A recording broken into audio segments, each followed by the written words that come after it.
malakas na palakpak sa ating Diyos na buhay. Parang napakamahiyain niyo pong pumalakpak para sa ating mga kabataan na nagbigay ng tanging bilang. Amen. Kanilang pinagpaguran at kanilang pinagpuyatan ang mga step pong iyan. Ano? Kaya dapat po natin i-appreciate ang kanilang ginagawang pag-perform o pagbibigay ng tanging bilang para sa Panginoon. Katulad ng mga bata na ating ikina-congratulate na nakatanggap ng kanilang mga awards ngayong nga pong Recognition Day at ngayon din pong Graduation Day. Palakpakan po natin sila! Amen! Hallelujah! Congratulations sa lahat po ng mga achievers ng Panginoon na tunay na buhay ang salita ng Diyos sa ating mga kabataan at sa mga estudyanteng nag-aaral. Sapagkat ang nais ng ating Panginoon, lahat tayo ay maging mananagumpay. Amen? Lahat tayo ay nais ng Panginoon magtagumpay in all areas of our lives, maging sa ating negosyo, maging sa ating family, maging sa ating sariling pangangatawan and physical health. Gusto ng Diyos tayo laging malusog. Ano pa yung pagpapakabayubay at pagpakasakit ng ating Panginoon sa krus ng Kalbaryo kung hindi tayo magtatagumpay. Amen? Dahil nga po ito yung ipinararanas ng Diyos sa ating lahat na mayroong pananalig at pananampalataya sa Kanya na tayong lahat ay maging mananagumpay sa mga pagsubok, trials, temptation na ating nararanasan sa buhay.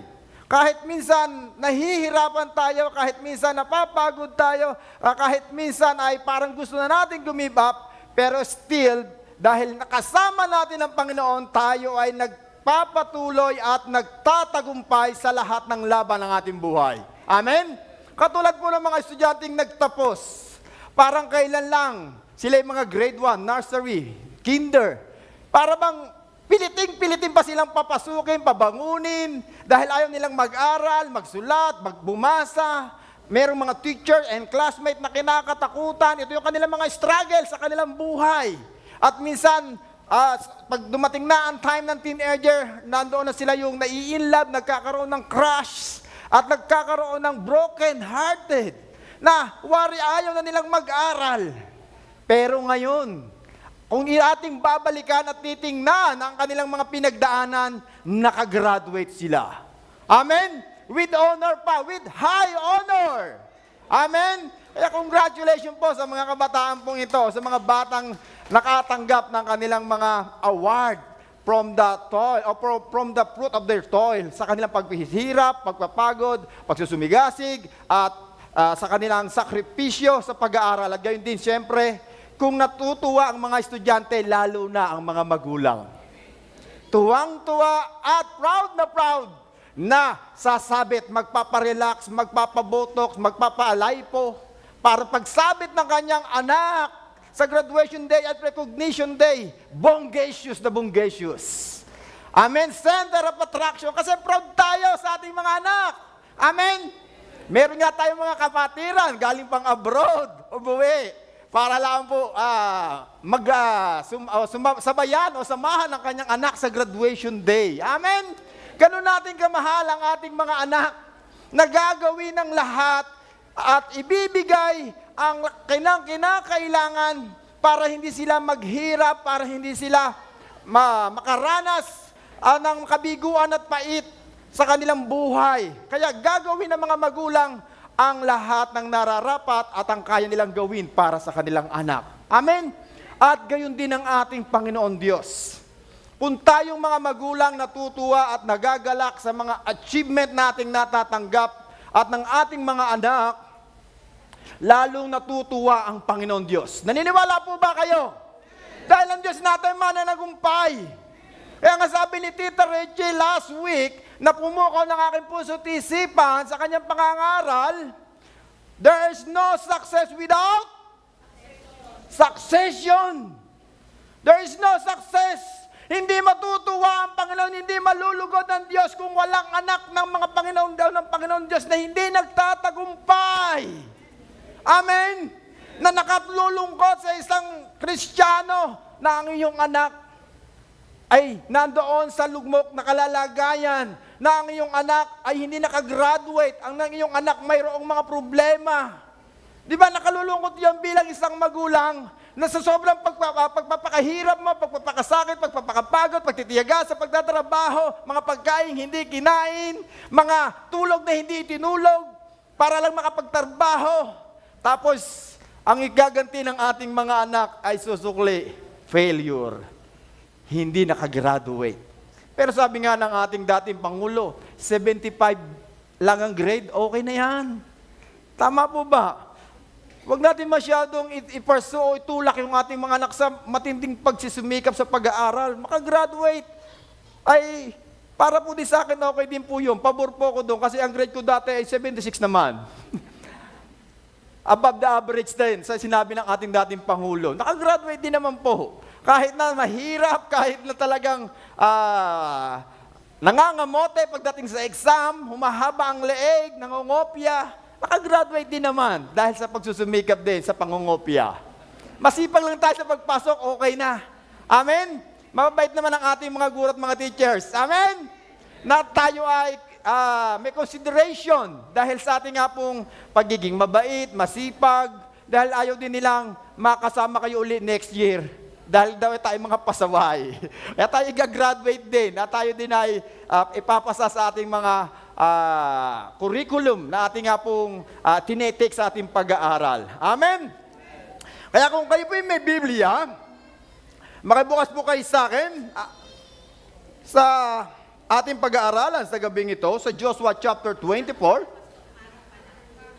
Umaga po pala. Nawili na po umaga. Magandang sa umagang ito.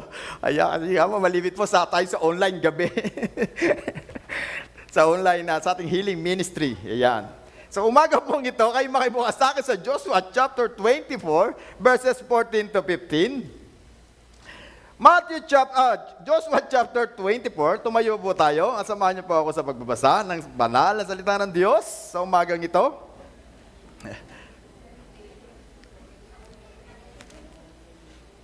Joshua chapter 24, verses 14 to 15.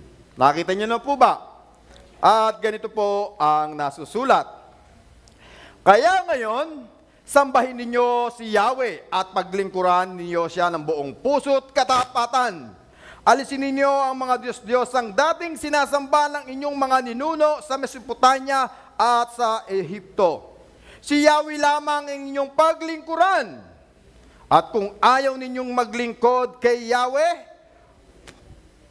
pumili kayo ngayon kung sino ang inyong paglilingkuran. Ang mga Diyos na pinaglilingkuran ng inyong mga ninuno sa Mesopotamia o ang mga Diyos ng mga Amoreyo na nasinasamba dito sa lupaing inyong tinitirhan.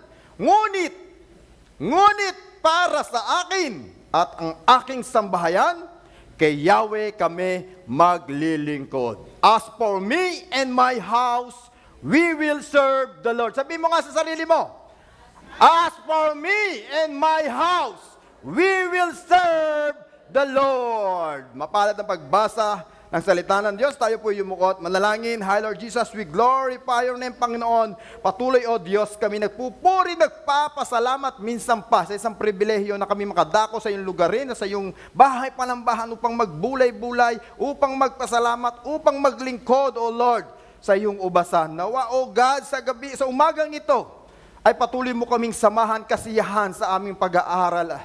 At patuloy, O Lord, we acknowledge your Holy Spirit in the midst of us. Tunay na ang iyong kapangyarihan, ang iyong gloria, ang Santong Espiritu ang siyang lulukob sa apat na sulok ng bulwagang ito upang ang gawa ng kaaway ay hindi makapamasok, mga bala sa buhay ng bawat isa sa amin na narito, maging sa nanonood online. Patuloy, O Lord, ang mga salitang ito ay maging pagpapala at magbukas ng puso't isipan ng buhay ng bawat isa sa amin. At ito'y aming malakaran at ito, O Diyos, aming tayuan sa oras at araw na ito. Patuloy, O Lord, gamitin mo lamang ako bilang tungtungan ng iyong mga paa upang ikaw ang makita at maitaas. Gamitin mo lang as an instrument in this morning. At patuloy naming binabalik at ibinibigay sa iyo ang lahat ng ito. Let your will in your way, in your wisdom will be done in this morning. And just to we pray, amen and amen. Malakas na palakpak po para sa Panginoon. Hindi po para sa akin. Amen, wag po tayong mahiya, pumalakpak sa ating Panginoon Diyos. Dahil ang Diyos, pag natutuwa at nalulugod, ibubuhos niya yung kanyang presensya patungo sa buhay ng bawat isa sa atin na nakararanas at nakararamdam ng kanyang presensya. Amen? And I want to relate this message last week sa itinuro sa atin ni Tita Richie. Pass it on.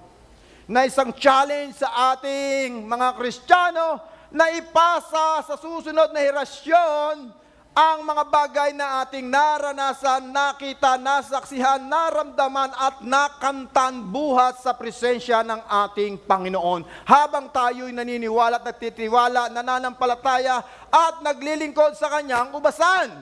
Amen?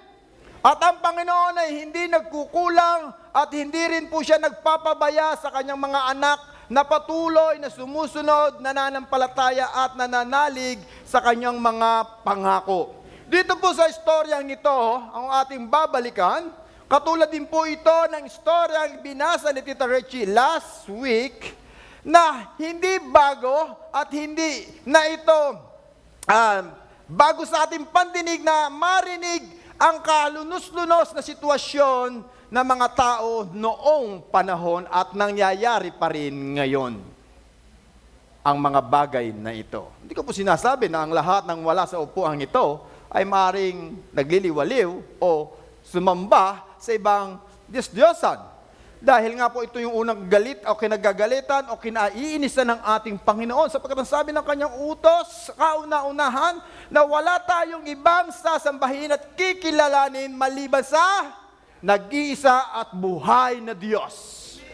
Dahil nga po ngayon, every Sunday, Sunday na paggugunita ng palaspas, at marami na po akong nakita at nakakasalubong ng mga deboto sa isang relihiyon, na dati rin naming nakagawian at nakakatuwa na silang lahat ay pisturang-pistura at marami rin po akong nakitang dati na rin po umatin dito na nandoon na umatin pa rin sa ibang relihiyon. Nakakaawa at nakalulunos na kalalagayan at pananampalataya nila sa Diyos na sinasamba ng ating mga ninuno before. Katulad po ng testong ating binasa. Sa panahon na si Joshua ay nakararamdam na dahil sa kanyang katandaan at sa kanyang sakit na nararamdaman, nagbigay siya ng challenge, encouragement, inspiration, motivation sa kanyang mga bayan na pinili at iniligtas sa kamay ng Ehipto. Nung sila ay inalipin 430 years, na sila po ay nasa Egypt at sila naging alila at alipin doon. At nung sila'y iniligtas ni Moises kasama sina Aaron, Joshua and Caleb, sila Miriam, ang magkakapatid pong ito, na siyang tumulong ng una upang ialis sa mga tao sa lupang pinagkasadlakan nila sa mahirap na kalalagayan. Pero marami rin po sa kanila ang tumalikod, na hindi tumalima sa kanila ang mga aral, utos, at ang kanilang naranasan sa wilderness. At gayon din po ang pangangaral ito po si Joshua sa mga Israelite, na alam niya na malapit na kanyang oras at panahon na siya babalik na sa ating manlilikha. Kaya nga, sinabi niya rito sa verse 24, sa verse 14, na ating binasa, na siya'y nangangaral, nakikipag-usap sa mga leaders ng mga Israelite. Kaya sabi niya ganito, kaya ngayon, sambahin ninyo si Yahweh at paglingkuran ninyo ng buong puso't katapatan. Alisin ninyo ang mga Diyos-Diyosan na dating sinasamba na inyong mga ninuno sa Mesopotamia at Ehipto. Si Yahweh lamang ang inyong paglingkuran. Bilang isang Kristiyano, wala tayong dapat ibang kikilalaning Diyos maliban sa isa at buhay na Diyos na ating tinatawag at sinasamba sa umagang ito. Hindi tayo sumasamba sa mga patay, sa mga rebulto at sa mga gawa ng langit o ang mga nakikita natin sa kalangitan katulad ng tala, ng araw, ng hangin, ng apoy o apat na elemento sa lupang ito, sa mundong ito. Marami pong tao ang merong kanya-kanyang paniniwala, pananampalataya, pananaw sa buhay na mayroong Diyos na maliban sa isa, nag-iisang buhay na Diyos na ating sinasamba. At marami pa rin pong nabubulag-bulagan sa pananaw pong ito. At isa po tayo sa mga salinlahi na tagapagmana ng pangako ng Diyos buhat kay Abraham. At tayo pong lahat na may pananampalataya sa ating Diyos at naglilingkod sa Kanya ng tapat ay mayroong kapakinabangan na natatanggap buhat sa Diyos. Say amen sa mga nakararanas. Parang ba't kayo lagi lang nasa kanan ko ang laging nakararanas yata ng pagpapala? Dito lang mga shy type siguro, malahil. Sabi nga, let your success be noise. Yung iyong katagumpayan ang mag-ingay, hindi yung puro ingay lang tayo, pero wala namang nararanasang pagpapala talaga. Pero siguro dahil ito mga silent lang dahil nakikita naman natin sa kanila. Tingnan nyo nga po itong kaliwa. Tingnan po natin, mukhang pinagpapala po ba talaga sila? Tingnan po natin. Sige po, huwag kayong mahiya. Tingnan po natin. Yan! Amen? Lahat po tayo dito pinagpapala ng Diyos. Ayan. In all areas of our lives, maaaring hindi pa po natin nakikita yung blessing financially, pero tingnan po naman natin physically. Amen? Mga naglulusugan, mga naggagandahan, nagseseksihan. Amen? Dahil yan ang nais ng ating Panginoon Diyos na tayong lahat ay managana hindi lamang po materially, financially, but physically, spiritually, and emotionally. Kaya nga po ganito ang wika ni Joshua sa mga Israelite. Dahil nakita niya ang katiwalian at ang pagtalikod ng mga Israelite sa tunay at buhay na Diyos. Na ipinangako niya sa kanyang sarili na sa chapter 24, verse 15, ang sabi ni Joshua, as for me and my house, we will serve the Lord. Nawa ito'y atin ding maging desisyon at panuntunan sa bawat ama na naririto, mga uncle na naririto, mga kalalakihan, mga kabataang lalaki na naririto. Dahil ang responsibility pong ito ay inaatas sa mga katatayan. Number 1. Pero wag naman po kayong malungkot kung wala po nandito ang inyong kapareha at asawang lalaki dahil naririto naman po kayo bilang ama spiritually sa inyong tahanan. Na ito po ay maarahil nais kong i-share sa inyo na aming naranasan before. Dahil sa amin po, before, hindi naman po kami talaga totally devoted and committed sa gawain ng Panginoon Diyos. At itong aming nga pong naranasan sa ating Panginoon Diyos ay nagbuhat sa aming lolo na matiyagang sumasamba at tumatawag sa nag-iisa at buhay na Diyos at malimit po siya sumasamba pa sa Maynila, napunta po doon kay Brother Eli Villanueva. At dahil nga po noon sa kanyang pananalig at pananampalataya, nagkaroon po tayo ng church before kami po na magkakasama, buong pamilya, ay sumasamba kasama ang ating lingkod ng Diyos na nanguna sa amin before, na ngayon po kapiling ng ating Panginoon Diyos, na si Pastor Noel Abril. At dito man po kami lumago sa pangunguna po ng ating spiritual family, father and mother sa gawain ng Diyos. At alam niyo po ba, before, ay ang nanay ko lamang ang mayroong malalim na pananalig at pananampalataya. Dahil siyempre, ang mga kalalakihan, malimit may trabaho. Tama po ba? Sila ang mga provider ng family. Sila ang mga nagtataguyod, nagpo-provide ng mga pangangailangan ng kanilang mga anak. Kaya malimit po ang mga kananayan ang naiiwan sa loob ng tahanan. At sila din po ang nagmamanage ng lahat ng gawain sa loob ng tahanan. Kaya kayo din pong mga kananayan ay may responsibility to feed spiritually ang inyong mga anak. Salamat sa isang nanay na nag-amen. At tulad po ng aking nanay, siya po'y lumalaban sa kanyang pananalig at pananampalataya. Every Sunday, every Bible study, siya po'y umatin at dumadalo. Kami pong mga anak na mababait pagkatulog at pag nasa picture, Kami po'y laging wala sa gawain. Tinatakbuhan po namin ang aming nanay pag siya nagtatawag. Siya po ay laging nangangaral sa amin. Pag ayaw namin pumunta, walang pagkain. Pagka umaga pa lang, nagpapatugtog na siya ng mga gospel song hanggang sa gabi. Lagi niyang nakatune in sa DZAS 702. At yun na lagi namin pinakikinggan every day, kahit maghapon. At sometimes nga binibiro ko na, baka lumampas kayo sa langit. Pati si brother sa El Shaddai, pinakikinggan niya na rin. Sabi ko nga, nandoon yung kanyang pananalig at pananampalataya na nagbunga sa aming mga anak. Amen?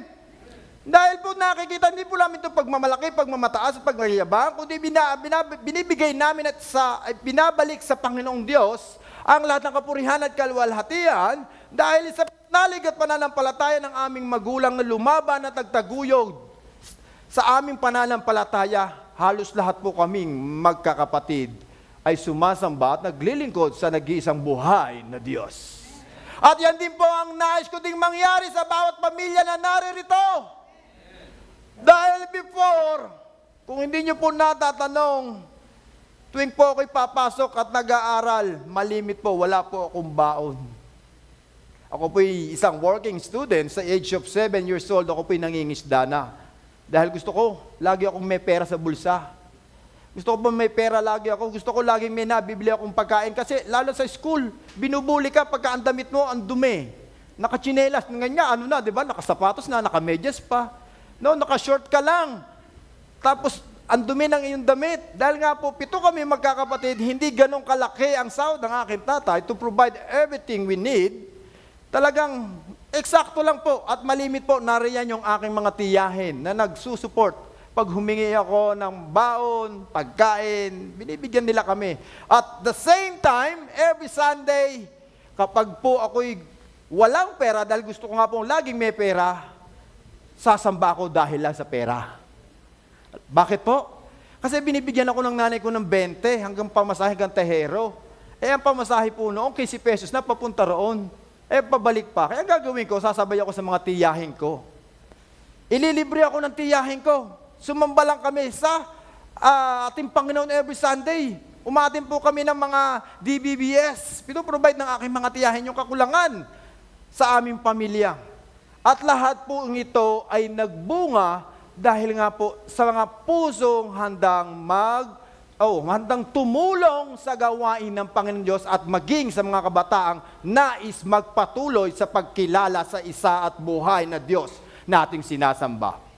At one time pa nga po, nabiro ko yung kapatid kong sumunod sa akin.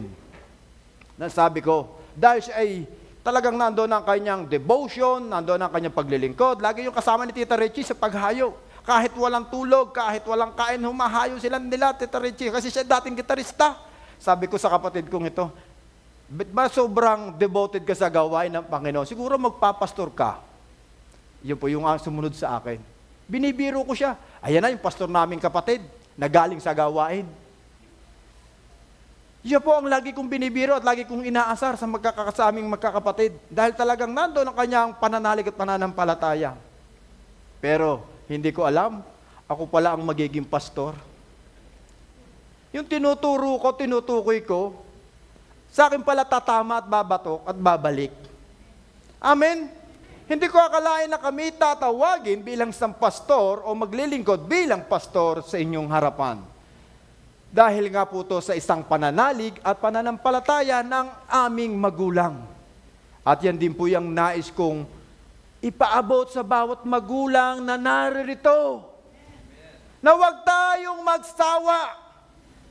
Dahil sa panahon po ngayon, marami na nga pong nagsasabi at magulang iba ang mga kabataan ngayon. Say amen sa mga magulang. Dahil iba rin ang mga magulang ngayon. Lagi natin sinisisi ang mga kabataan, pero tingnan naman po natin ang ating sarili. Dahil ang ating panuntunan at pangangatwiran sa buhay, ayaw kong iparanas ang naranasan ng aming mga anak, o ang aking buhay ay ayaw maranasan ng kanilang mga anak o ng ating mga anak ngayon. Kaya masyado silang nai-spoiled. Masyado silang nabe-baby. Masyado silang sobrang pagmamahal natin sa ating mga anak. Amen? Yung gigising pa lang ng umaga, naandyan na ang kanilang mga kakainin, naandyan na ang kanilang mga damit na susuotin, pati ang mga labahin, kayo ang maglalaba, kayo mamalansya, kayo ang magtitiklop, lahat na all in. Ibibigay natin sa ating mga anak. Pero before, sa mga nakararanas o nakaranas, lahat po yan obligasyon ng anak. Tama po ba mga nanay, tatay? Sa mga kalalakihan, dati umiigib. Tinupuno ang mga lagayan ng tubig, mga tapayan, banga. Sila ang mga taga-igib sa tahanan at ang mga kababaihan, mga nanay ngayon. Dati tayo ay naglalaba. Tama po ba? Pinaglalaba tayo ng mga ating mga magulang at sinasabi, paglaki mo at pagtanda mo at ikaw magkaroon ng pamilya, hindi ka kahiya-hiya sa iyong mapapangasawa sapagkat marunong kang maglaba, magluto, at mag-ayos sa buong tahanan. Say amen sa mga kananayan. Pero ngayon, naipapasa po ba natin ito sa ating mga anak? Naituturo po ba natin itong mabubuting kaugalian na itinuro sa atin ng ating mga ninuno at ating itong natamasa, ito'y ating naranasan at ito ba'y ating itinuturo sa mga kabataan ngayon? Wala na pong nag-amen. Dahil ngayon pag nagugutom ka, Food Panda, mayroong delivery, fast food. Pag ayaw mong maglaba, meron dyan laundry. Magpapalaba. Ready tiklop na. Convenient ang buhay ngayon. Pero mga magulang, huwag po nawa maging kaugalian natin o mawala ang kaugalian ating natutunan sa ating mga ninuno before. Ang mabubuting bagay na ating natutunan ay atin itong ipasa sa mga henerasyon ngayon. Dahil sa panahon po ngayon, ang mga bata nawiwili na sa mga gadget and cellphone. Hindi ko po kinahihiya at hindi ko po rin po pinagmamalaki ang aking mga anak dahil po malimit sila po'y aking pinagagalitan. Sa tuwing po kami kakain, ang hawak ng aking mga anak, cellphone.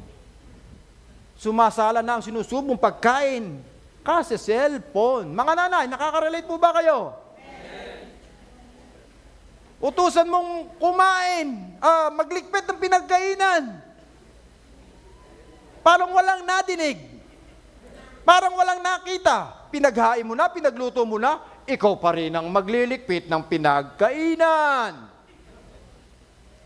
Kaya minsan nakapagsasalita ang mga magulang, iyan ba ang itinuturo sa inyo ng inyong mga guro sa paaralan? Patatawag ka ngayon ng iyong mga guro dahil sa kabaitan ng iyong mga anak. May mga magulang naman ngayong nagre-reklamo. Pag pinatawag sila ng kanilang mga teachers, sabihin, mother, mommy, pinatawag po kayo kasi napakatigas ng ulo ng inyo pong anak. Sasagot ka ngayon sa teacher, bakit ma'am? Nung nagtigas ba ang ulo ang anak ko sa bahay namin, pinatawag ko kayo? Iyan ang mga nanay ngayon. Ganyan po ngayon, sumagot ang mga nanay at magulang ngayon. Noon pagka pinatawag ka ng mga teacher, talagang sigurado, matatakot ka na. Tama po ba? Ano naman kaya ginawang kalokohan ng anak ko? Ano naman kaya? Bakit naman ako pinatawag? Ba't ako pinatawag sa dean? Bakit kaya? Di ba kinakabahan na tayo? Minsan ayaw pa natin pumunta. Dahil alam natin may ginawang kalokohan. Pero ngayon, hindi naman po ganun. Pagka pinatawag ka, Mami, babayaran po tayo. Mami, ito po ang graduation fee po natin, babayaran po natin, okay lang. So madali na ang buhay ngayon.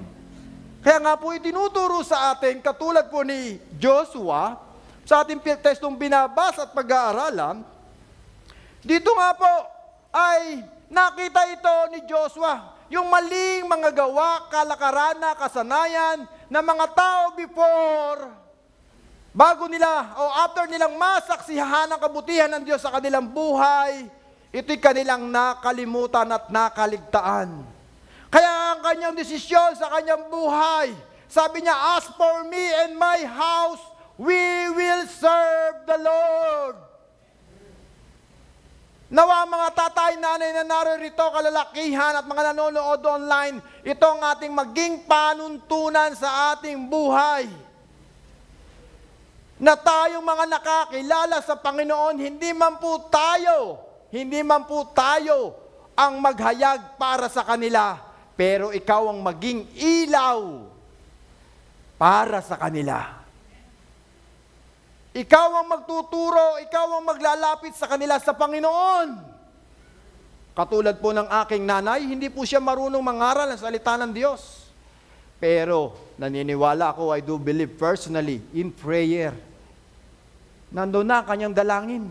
Nandoon na ang kanyang pananalangin. Kaya hindi na po ako nagtataka ng buong pamilya po namin ngayon ay naglilingkod at sumasamba sa nag-iisa at buhay na Diyos. At nararanasan po namin yung blessing ng Panginoon, favor upon favor na hindi mo inaasahan. Kung ikukumpara namin ang buhay namin before, na nanghihingi ng baon para lang makapag-aral, makapasok nowadays, sobra-sobra ang baon. Nagrereklamo naman po ako sa sobrang laki naman ng baon na binibigay. Dahil sobrang-sobra na. Ganon ang blessing ng Panginoon na ating nararanasan. Kapag tayo sumusunod at tayo tumutupad sa pinagagawa ng Panginoon Diyos. At gayon din ang nais na iparating sa atin ni Joshua sa buhay ng bawat isa sa atin. Na kung ano yung mga bagay na ating naranasan sa presensya ng Diyos, na ating mga natutunan, na ating mga nasaksihan, na ating naramdaman habang tayo naglilingkod, habang ating kinikilala ang ating Panginoon, ito'y ating ipamana, ipasa sa ating mga anak. Amen? Huwag mo nating hayaan na ang school ang magturo, although ito'y sinusulong sa Kongreso, na ang Bible ay ituturo na, maging mandato na ang pagtuturo ng Biblia sa eskwelahan. Pero dapat tayong mga magulang at Kristiyano ang number one na magtuturo sa ating mga anak at maging halimbawa sa kanila. Paano natin sasabihin magbasa sila ng salita ng Diyos kung mismong tayo hindi nagbabasa ng salita ng Diyos? Paano natin sasabihin na sila maglingkod sa ubasan ng Diyos kung tayong mismo hindi naglilingkod sa ubasan ng Diyos? Paano sasabihin natin tayo ay makinig ng salita ng Diyos at mga gospel song kung mismo tayo ay puro marimarang pinanonood? O, nakarelate ang iba tuwing 3:00 ng hapon at sinusubaybayan. At ang mga telenovela sa ating telebisyon na pinanonood. Paano natin sasabihin ang mga bagay na dapat nilang gawin kung mismo tayong mga magulang ay nagkukulang sa pagtuturo ng mabuti at tama para sa kanilang ikabubuti? Dahil mismo tayo, dahil sa kabalahan, kabisihan, to provide their needs, to support them, para makatapos, makagraduate, nakakaligtaan natin ituro ang salita ng Diyos na ipamana natin dapat na higit sa lahat sa ating mga anak. Ang mga material bagay natin pinagsumikapan, ang bahay, sasakyan, salapi, properties na ating tinaguyod. Kapag ang ating anak ay walang tamang pag-iisip, walang tamang pagmamanage o kalaman sa pagmamanage ng ating mga pinagsumikapan, tandaan nyo po, at wag na po tayong tumingin sa iba. Sa kapitbahay lang natin, makikita nyo na po ang buhay na kanilang kahinatnan. Kung mismo tayong mga magulang hindi nagtuturo. Ilang mga kapitbahay na natin na nagtaasa ng mga tahanan at mga kayamanan na mayroon sila at mga sasakyan na kanilang ginagamit, na ngayon unti-unti nang nawawala. Na unti-unti napapabayaan ang kanilang mga anak. Dahil walang relasyon sa Panginoon Diyos. Ang number one reason. Dahil ang taong may relasyon sa Panginoon Diyos, mayroong tamang pag-iisip, may tamang katinuan, at mayroong tamang pagkatakot sa lahat ng bagay na kanyang pagdidesisyonan. Dahil kasama niya ang Panginoon Diyos. Amen? Sa kabila ng kanyang pinagdadaanan, sa kanyang hinaharap sa buhay, matututo siyang maalala o alalahanin ang mga pangako ng Diyos na kanyang napakinggan buhat sa kanyang pamilya, sa kanyang magulang, o maging sa loob ng church na kanyang kinaaniban. Pero ang napakalaking tanong, ito po ba ay naituturo natin sa ating mga anak? Katulad ng pagiging boldness nitong si Joshua, na hayagan niyang isinisigaw, kahit kayo'y tumalikod sa Panginoon, kahit ano man ang mangyari, hindi kami sasamba sa mga Diyos na sinasamba ng inyong mga ninuno. Basta kami at ako, ang aking buong sambahayanan, ay maglilingkod sa tunay at buhay na Diyos. As for me and my house, we will serve the Lord. Paulit-ulit ko po itong sinasabi upang ito'y tumanim sa ating puso at isipan, upang ito'y ating ipabot sa ating mga anak, na ang bawat magulang ay magkaroon ng passion and compassion for their future. Hindi lang ang mga medalya, hindi lang ang karunungan at kaalaman na itinuturo sa school ang dapat nating ipamana sa kanila na lagi nating napapakinggan sa ating mga magulang. Anak, yan lang ang kaya ko ipamana sa iyo. Tama po ba mga tatay, nanay? Na lagi nating sinasaalang-alang ang karunungan at kaalaman at ang kayamanan na kanilang mamana ay ang kanilang mga natututunan sa paaralan. Pero maging katulad kaya po natin si Joshua, na kanyang ipinagmamalaki, na ang kanyang ituturo at ipapamana sa kanyang mga anak ay kung ano ang kanyang natutunan at nakita at naranasan sa presensya ng Diyos. Amen? Nandiyan po ba kaya mga nanay at tatay? Amen. Dahil nga po sa panahon ngayon, nalilimutan na ng karamihan ng mga kabataan kung sino at kung ano ang kayang gawin ng Diyos sa kanilang future. Nabubulagan na po sila dahil sa mga lumalaganap na mga iba't ibang application, gadget na atin tinatangkilik. Nandoon na ang kanilang mga focus, nandoon na ang kanilang mga pananaw sa mga blessing na inyong pinagsumikapan. Kaya nila ito nararanasan. Pero hindi po nila nalalaman about sa salita ng Diyos. Kaya kailangan bilang isang magulang magkaroon tayo ng desisyon na katulad ng desisyon ni Joshua na as for me and my house, we will serve the Lord. Sabihin po nga natin, as for me! Sabayan niyo po ako, parang nandito lang yata kausap ko lagi. Hanyo, as for me! And my house! We will serve the Lord! Di ba nakatutuwa at nakagagalak na ang inyong mga anak ay makitang tagumpay in the future? Na sila nga po ay pinagpapala materially, emotionally, and spiritually, at sila ay nagiging channel of blessing. Hindi lang sa loob ng church na ito, maging sa mga taong kanilang nakakasalamuha. Dahil ito sa isang desisyon na tinayuan ni Joshua, na dapat din po natin tayuan ngayon at iparanas sa loob ng ating tahanan. May 5 bagay na desisyon na tayong pag-aaralan na ginawa ni Joshua sa kanyang sambahayanan. Ang first decision, build a grace-based family. Building a grace-based family, na tayo gumawa ng isang tahanan na nire-recognize ang kabutihan ng Diyos sa ating buhay, na all blessing we receive belongs to the Lord. O baka sinasabi nyo, anak, ito ang aking mga medalya, ito ang ating property, buhat yan sa pagtitiyaga, pag sumikap ko sa abroad. Ganun po ba tayo magsalita sa ating mga anak? Dapat mga tatay, mga nanay, ang turo natin lahat ng pagpapalang tinatamasa natin at nararanasan mo ngayon ay buhat sa pagpapala ng Diyos sa atin.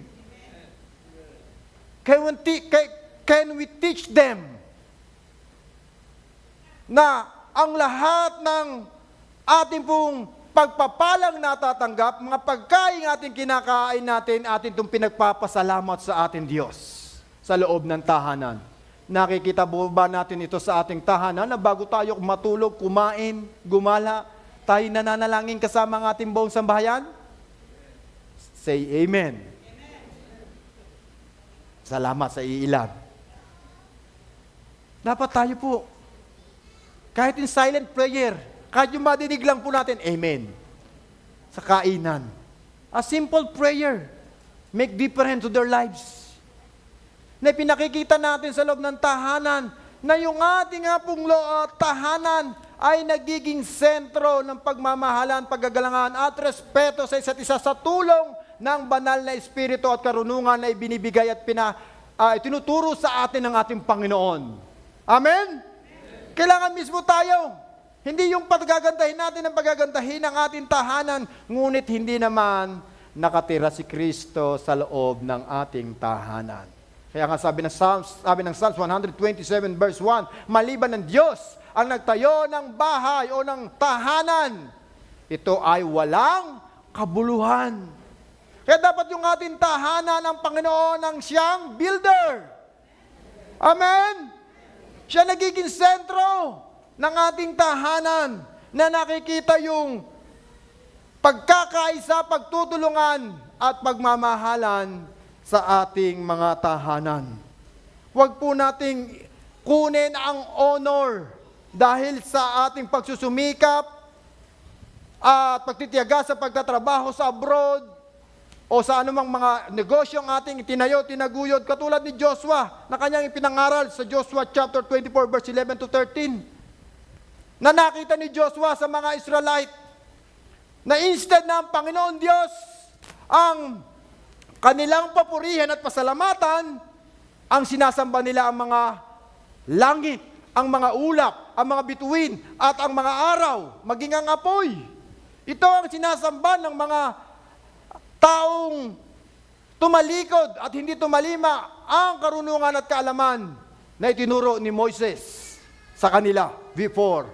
Kaya nga nagsalita ang Diyos sa verse 11 to 13 na ganito, pagkatapos tumawid kayo sa ilog ng Jordan at nakarating sa Jericho, nakipaglabang sa inyo ang mga taga-Jericho, ganon din ang mga Amoreo, Parseo, Cananeo, Heteo, Gergaseo, Hebiteo at Jebuseo. Pinagtagumpay ko kayo laban sa kanila. Pinadalan ko ng mga putakti ang 2 haring Amoreo para itaboy sila bago pa man kayo dumating. Nanalo kayo hindi dahil sa inyong mga espada at pana. Binigyan ko kayo ng lupaing hindi nyo pinaghirapan. Pinatira ko kayo sa mga lungsod na hindi kayo ang nagtatag. Kumakain kayo ngayon ng mga ubas at mga olibo na hindi kayo ang nagtanim. Ito ang salita ng Panginoon sa mga Israelite na tumalikod sa Panginoon Diyos. Na hindi dahil sa kanilang kalakasan, karunungan at kaalaman kung bakit sila nagtatamasa ng mga pagpapala na kanilang naranasan. Bagkus pinakikita, pinaalala ng Panginoon Diyos dahil sa ating Diyos. Kaya tayo ay mayroong magandang buhay ngayon. Na mayroon tayong kinakain sa pagkainan. Na tayo mayroong magagandang sasakyan at tahanan na tinatamasa dahil sa ating Diyos na buhay. Amen? At ang pangalawa, to how to build a grace-based family is to practice giving generously. Na bilang isang ama, magulang, makita tayo ay mapagbigay, hindi lang sa ating mga anak, kundi makita rin yung pagbibigay sa ibang tao. Kung meron tayong sobrang ulam, pagkain, na hindi natin na kayang ubusin, pwede natin itong ipamigay sa ating kapitbahay. Tama po ba? Kahit ang mahal ng mga bilihin ngayon.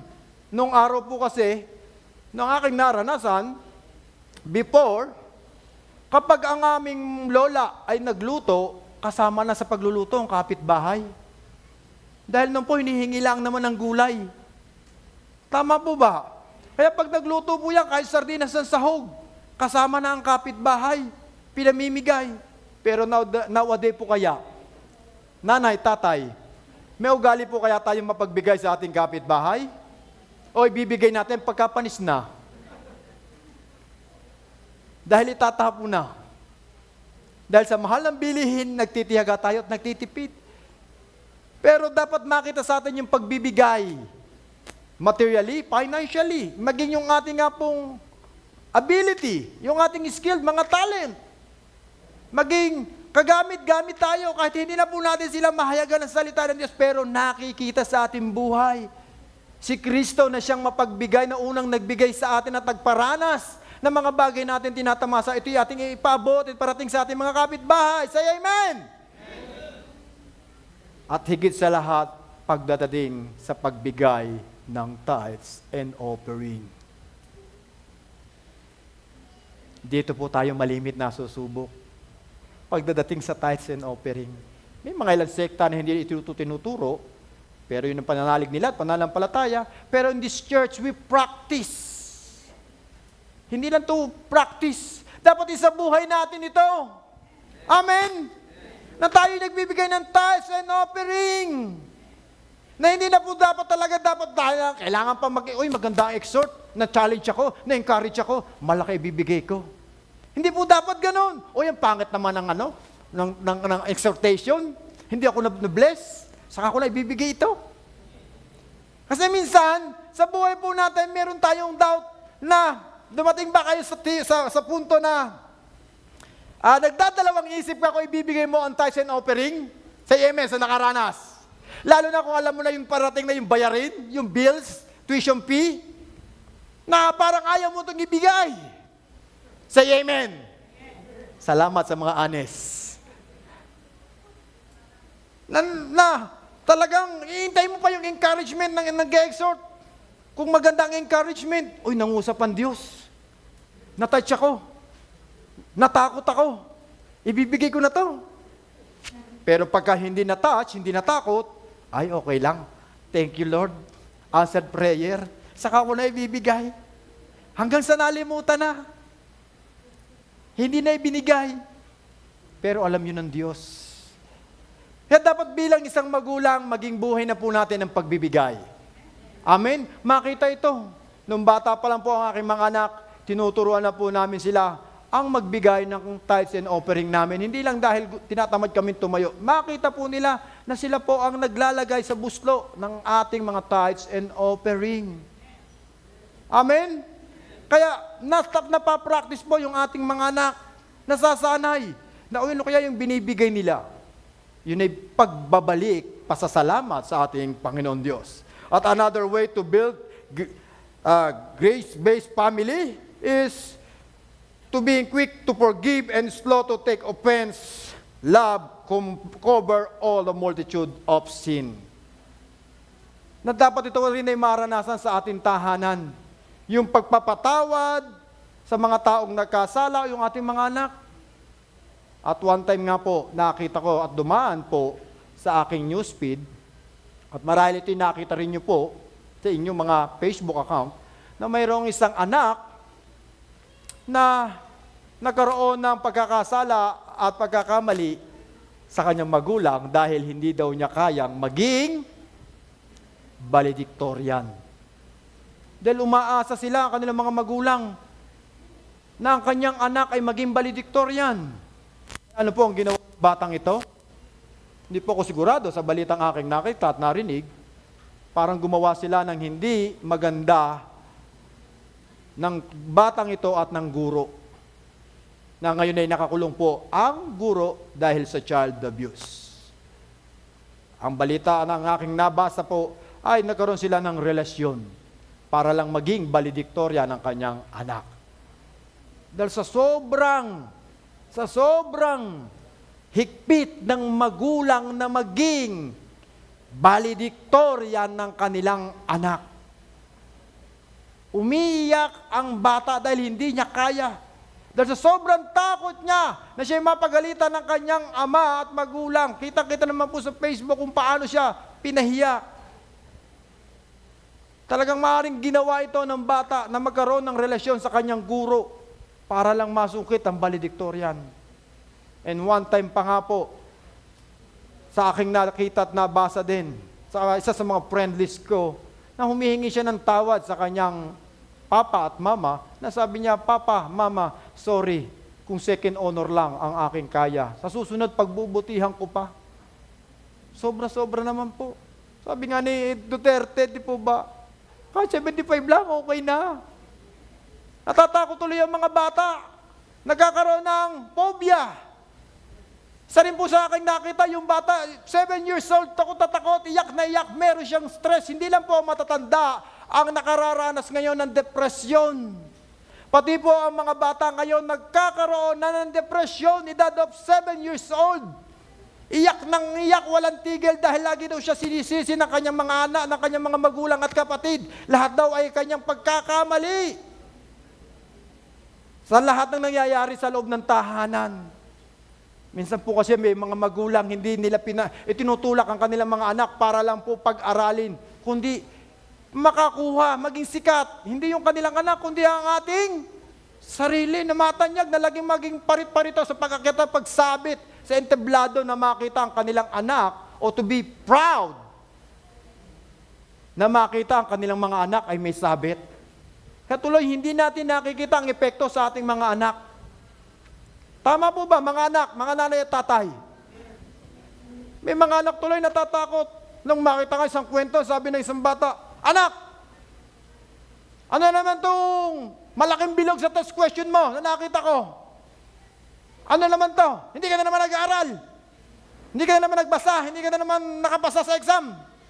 Sabi tuloy ng bata, Mama, moon po yan. Wala na po star si ma'am, naubusan daw. Kaya moon po yan, promise mama, moon yan." Sobrang takot ng bata. Hindi daw star yung ibinigay ng teacher, kundi moon. Sobrang takot ng bata sa magulang. Kaya sabi nga po ng Ephesians chapter 6, verse 5, "Parent, do not exasperate your..." Dapat alam po ito ng mga Kristiyano. Dapat bilang isa't magulang, wag naman po sobra-sobra. Yung tama lang po. Amen? Yung tamang pagmamahal lang, pagkalinga, pagtulong. Dahil meron po talaga kasi mga bata na tinatawag nating pagka mahirap, bobo. Sorry for the word. Pero pagka mayaman, slow learner. May kaya sa buhay eh. Di ba? Pagka may sugat, mahirap, galis aso. Pagka mayaman, allergy. Rashes. We have a different way how to raise our children, pero wag natin kaligtaan yung panuntunan na ang salita ng Diyos nakikita sa loob ng ating tahanan. Amen, mga nanay at tatay? Amen. At ang pangalawa pong desisyon ni Joshua na dapat natin ituro, teach my family to worship God. Nakikita po ba sa ating mga magulang na tayo'y nagsumasamba sa ating Diyos? Na tayo umaawit? Na tayo kumakanta? Tayo nagpapatugtog ng mga gospel songs sa loob ng tahanan? O baka mga pinapakinggan natin ngayon sa loob ng ating tahanan ay walang iba kundi ang mga awiting na makabundo. Patu. Patu.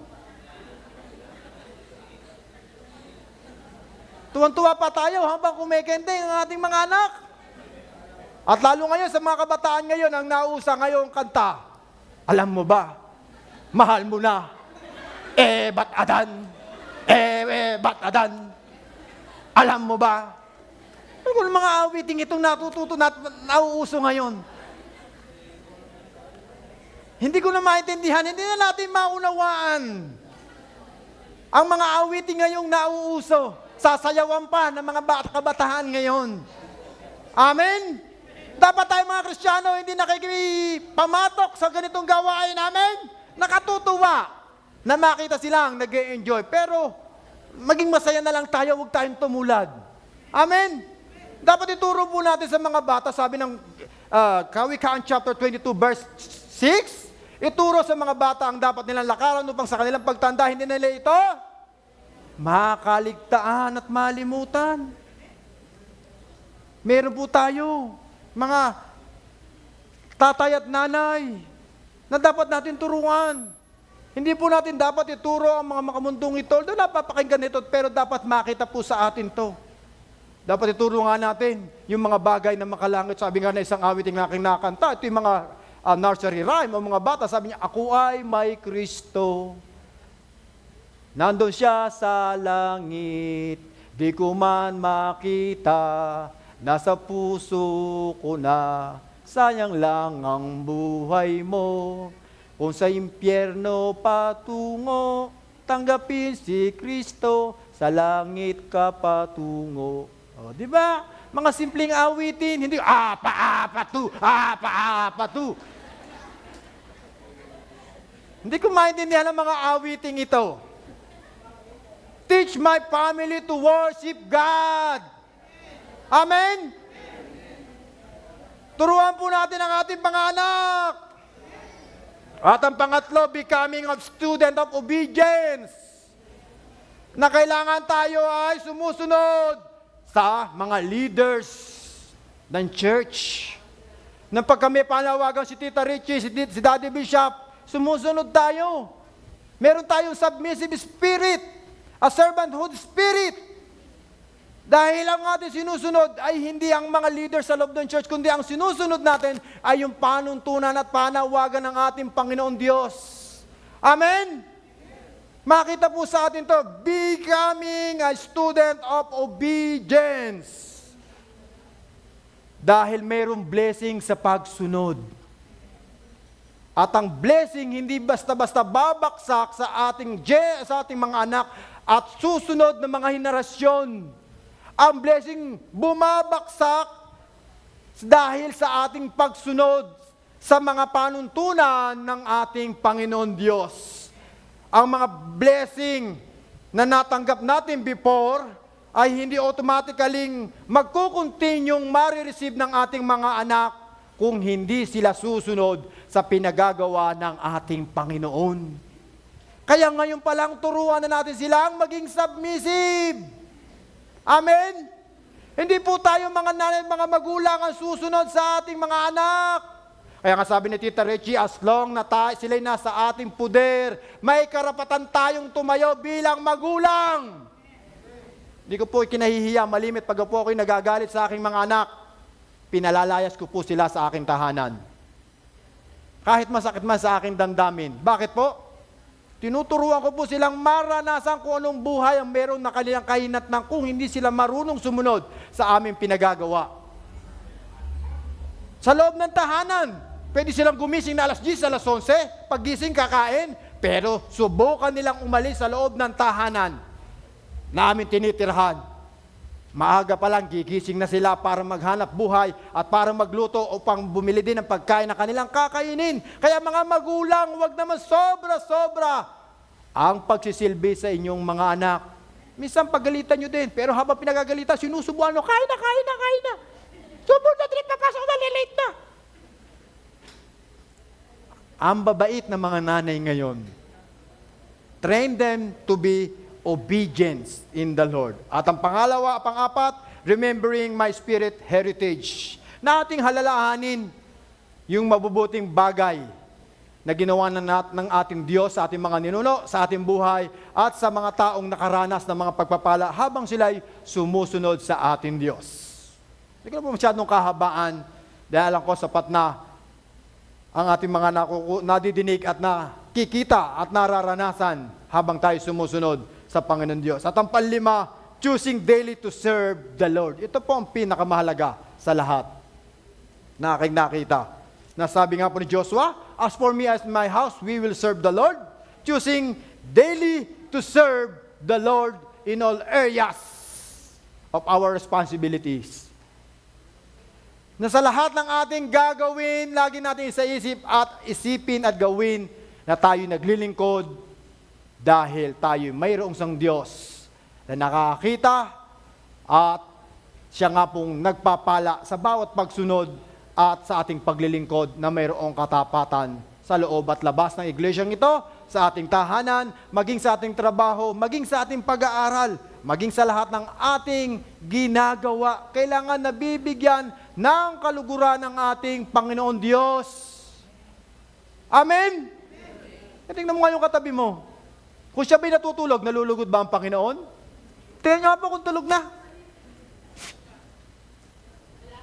Malapit nang makatulog. So choosing daily to serve the Lord.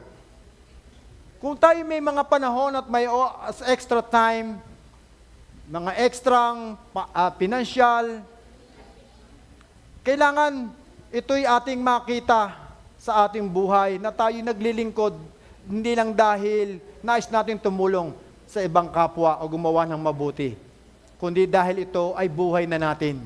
Sa kabila ng ating kakulangan, sa kabila ng ating nararanasan sa buhay, kabila ng mga bagay na ating nakikita sa mundong ito, we must choose to serve the Lord daily. Kahit tayo nahihirapan, kahit tayo napapagod, lahat naman po tayo dumaranas dyan. Lahat tayo dumadaan dyan. And lately nga lang po, nais ko share sa inyo muli, na aming naranasang mag-asawa before, na hindi ko po naranasan recently. Dahil sa panahon po ngayon talagang dumanas po ako ng sa sakit at karamdaman, physically, na nandoon yung panghihina ko, physically, na natutuwa akong naglilingkod dito na kasama ang ating kamanggagawa sa lakas na pinagkaloob sa akin ng Panginoon Diyos dahil ang aking nga pong kalooban hanggang kaya kong tumulong at kaya kong gumawa sa ubasan, hanggang ako'y nakakatayo, gagawa ko para sa Panginoon. Pero nakita ito ng kaaway. Kaya pinahina niya yung aking katawan. Nagkaroon ako ng, hindi naman ganong kasakit o malalang sakit. Subalit, nakapagbigay sa akin ng burden na kalungkutan na hindi makapaglingkod sa Panginoon. At ang pangalawa, pagka kayo nagkasakit, titirahin naman sa iyo ang iyong financial. Dahil to provide your medicine, your medication. At susunod na yung iyong emotion. At ang panghuli, yung iyong spiritual. Kaya dagok sa akin at isang wake-up call, ang panawagan ni Tita Ricky last Sunday, there's no success without succession. Nasabi niya, walang kang magiging tagumpay kung walang susunod sa iyo. Hindi mo masabing matagumpay ka kung hindi ka magtuturo, magte-train, o hindi mo ipapakita na ikaw ay tagumpay na. At hindi mo magagawa to kung ikaw ay lalayo sa Panginoon Diyos. Hindi mo magagawa at mararanasan ng success sa iyong buhay ang mga pangako ng Diyos kung ikaw wala sa presensya ng Panginoon Diyos. Nakaranas po ako almost 3 months kaming problemado dahil sa hirap po na may pinag-aaral na 2 kolehiyo. Nandun ako everyday, walang tigil ang panalangin, pagtulong, pagkilos. Hindi ko po sinasabi to dahil nais kong kawaan niyo ako.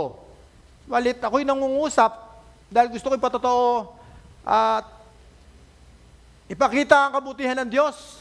Itaas ang kanyang pangalan. Dahil yung nararanasan nyo ay hindi rin kami exempted sa mga nakikita at nararanasan nyo sa buhay. Hanggang nga po dumating ang time na pati financial ay kami po'y naghihikahos. Meron po kaming negosyo pero hindi nakasusupport. At dumating nga po ng time na ako pinagdesisyon, nagsabi sa aking misis na gusto ko makapagtapos yung 2 kong anak. Kikilos tayo, gagawa tayo. Kung kailangan mag-abroad ulit, mag-abroad.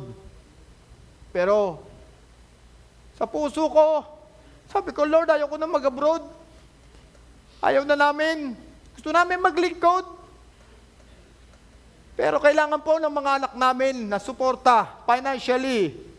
Kailangan na makapag-aaral sila, makapagtapos. Gusto ko rin na maranasan nila yung buhay na naranasan namin, na maging higit pa sa naranasan namin before. Pero Lord, wala na po kaming kakayanan. Kung kami magtatrabaho, kami mag-abroad to provide their needs, maaaring malayo kami muli. So, basa ng Diyos, hindi kami makapaglingkod. Pero sabi ko sa Panginoon, Lord, I want to serve you wherever I go. Gusto kong maglingkod, pero as long na nandito kami sa Pilipinas, maglilingkod kami. Kahit wala na po kami, walang-wala kami, kahit mawala na ang mga bagay na nasa amin na tinatangkilik. At dumating nga po ang time, sabi ko, ibebenta ko yung aming tahanan. Sinabi ko sa miss ko, ibenta natin yung ating tahanan to provide ang lahat ng pagkagastos o gagastusin sa pag-aaral ng aking mga anak. Aanin ko ang tahanan namin kung hindi nakapagtapos ng pag-aaral ang aking mga anak. Pero isang paggising, ang panawagan ni Tita Reggie sa akin, anihin mo ang kayamanan, anihin mo ang karunungan at kalaman, o mismo ang iyong mga anak ay walang pagkatakot at pagkatawag sa Diyos. Aanihin natin ang lahat ng tinatamasa natin.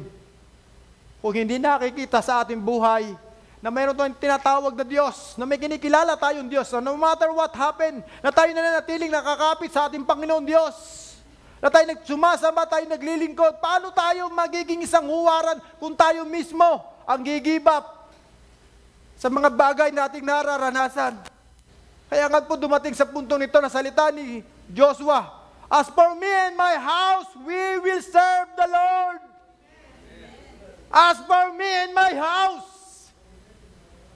na mas maigi pa, na wala kami natapos na pinag-aralan, karunungan at kaalaman, pero at least, alam namin na kami nasa sa Diyos. As long na meron kaming Kristo, meron kaming Diyos na pinaglilingkuran, everything ay mayroon kami. Everything we need, ipagkakaloob ng Diyos. Sabi nga ng awitin kanina, kung ang Diyos ay nasa atin, ang lahat ng bagay ay nasa atin na.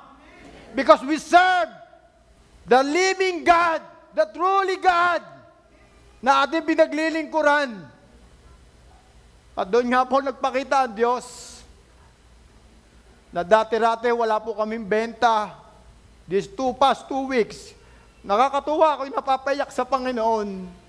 Dahil po yung aming tindahan, unti-unti na pong nakaka-recover at bumibenta po at nakaka-survive, hindi lang survive, nakakatuwa dahil nga po higit pa sa aming expectation yung aming benta. Malit lang po ang aming tindahan, kumikita ng konti lang na sapat, pero ngayon, sumusobra naman po. At doon ko po nakita, Lord, talagang napakabuti mo. Kahit na kami nahihirapan, kahit kami napapagod, kahit kami nag-aaway ng asawa ko, pinatunayan mo, minsan pa, na kung kami maglilingkod ng tapat sa iyo, na sometimes gusto ko na sumuko, gusto ko na umalis, nahihiya akong tumayo, na nagdedeklara kami ng pagpapala rito, pero hindi namin maranasan. Tumatayo kami sa inyong harapan na nagpapalakas, pero ang aming sarili hindi lumalakas. Lord, nagtatanong ako, Lord, bakit ganon? Tapat ka't buhay ang inyong mga salita. Pero bakit parang walang breakthrough? Bakit tumatama sa akin ang mga sakit at karamdaman? Hindi ko naman ito naranasan before. Bakit ganon ang aming among naranasan ngayon? Bakit, Lord? Sa lahat ng tao naming nilapitan, lahat sila napaghindian, rejection, humingi kami ng tulong. Walang isang lumapit para kami tulungan. Pero kung sino pa yung hindi mo inaasahan, ang Panginoon na nagpapadala ng mga taong kusang tumutulong para kami nga po muli ay tumayo, para kami maglingkod, para makapagpatuloy sa paglilingkod sa Panginoong Diyos. Kaya sabi ko sa Panginoong Diyos, Lord, habang kami nabubuhay, as for me and my house, alam ko, maglilingkod kami. Nakikita ko ang katapatan mo, nararanasan ko na buhay ka, at yan din ang nais kong iparating sa buhay ng bawat isa sa atin na naririto, maging ang nanonood online, na anumang paghihirap, anumang pagsubok, na ating nararanasan sa ating buhay. Sabi katulad ng mga apostol sa John chapter 6, verse 66, Lord, saan kami pupunta? Nasa iyo na ang lahat. Nasa iyo ang buhay. Kung wala ka, wala rin kami. Anin pa namin ang mga buhay, ang mga material na bagay kung kami malayo sa iyo? It's a big decision to following Jesus with all our heart, with all our mind, our soul. Kaya mga kapatid ko, ano man ang pinagdadanasan natin, pinagdaraanan natin right now, keep on believing and trusting the Lord. Dahil ang Diyos kumikilos sa panahon na hindi natin inaasahan, sa parahan na hindi natin alam. Dahil nais niya ipakita sa iyo na pagkatawag niya, ang pagpili niya sa iyo ay totoo at ganap. Kaya huwag tayong bumitiw, mga kapatid, sa pangako, sa panawagan ng ating Diyos.